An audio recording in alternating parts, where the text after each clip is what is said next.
ہم صرف حضرت حسین رضی اللہ تعالیٰ عنہ کی شہادت پر ماتم کیوں کرتے ہیں، حالانکہ حضرت علی رضی اللہ تعالیٰ عنہ جو کہ حضرت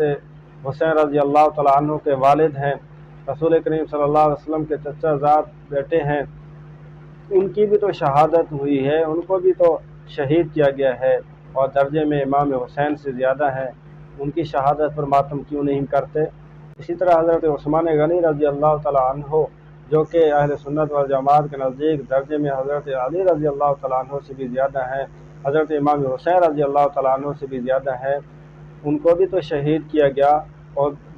بے رحمانہ شہید کیا گیا، مظلومانہ شہید کیا گیا، تو ان کی شہادت پر ماتم کیوں نہیں کرتے؟ اسی طرح حضرت عمر فاروق رضی اللہ تعالیٰ عنہ کو بھی نماز کے دوران شہید کیا گیا، ان کا درجہ حضرت عثمان غنی رضی اللہ تعالیٰ عنہ سے بھی زیادہ ہے،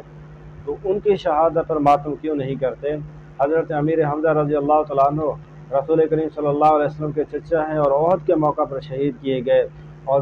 بے رحمانہ شہید کیے گئے، ان کے کلیجے کو نکال کر چبایا گیا، تو ان کی شہادت پر ماتم کیوں نہیں کرتے؟ تو اللہ تبارک و تعالی ہمیں